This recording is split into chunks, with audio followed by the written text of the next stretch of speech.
మధు అయితే విరాట్తో ఎలా అంటూ ఉంటుంది, సార్ మీరు నా ఊరు వెళ్ళే నా గురించి అన్నీ తెలుసుకున్నారని తెలిసింది.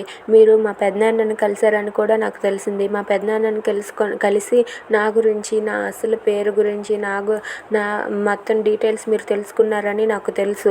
అయినా ఇవన్నీ మీరు ఎందుకు చేస్తున్నారో మాత్రం నాకు తెలియటం లేదు.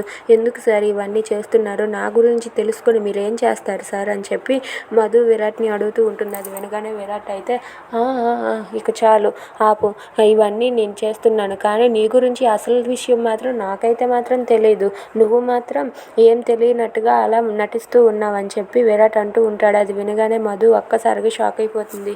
ఏంటి సార్ అన్ని విషయాలు అన్ని డీటెయిల్స్ తెలుసుకున్నది మీరు, తిరిగి నన్ను అంటున్నారేంటి, అసలు ఇలా ఎందుకు అంటున్నారని చెప్పి అంటూ ఉంటుంది. లేదమ్మా, నీకేమీ తెలియదమ్మా, నువ్వు ఒక అమాయకురాలివి అని చెప్పి విరాట్ అంటూ ఉంటాడు. అది వినగానే మధు అయితే ఏడుస్తూ, ఏంటి సార్ నా కారణంగా ఈ ప్రపంచమే కూలిపోయినట్టుగా మాట్లాడుతున్నారు. నేనే తప్పు చేశాను సార్, నేనేదో తప్పు చేసినట్టుగా మీరు చెప్తున్నారు, నేనే తప్పు చేయలేదు సార్ అని చెప్పి అంటూ ఉంటుంది. అది వినగానే విరాట్ అయితే అలా చూస్తూ ఉంటాడు. ఇక మధు అయితే నా గురించి నేనే ఆలోచిస్తున్నాను తప్ప ఇంకొకరి గురించి నాకెందుకండి, నా జీవితం గురించి నేను ఆలోచిస్తూ ఉన్నాను, అలాంటిది మీరు నన్ను ఏదో తప్పు చేసినట్టుగా నన్ను ఇంతలా ప్రశ్నిస్తున్నారని చెప్పి అంటూ ఉంటుంది. అది వినగానే విరాట్ అయితే అలా చూస్తూ ఉండిపోతాడు. ఇక మధు మాత్రం ఏడుస్తూ అలా అనేసరికి విరాట్ చాలా బాధపడుతూ ఉంటాడు. Thanks for watching friends, please subscribe our channel.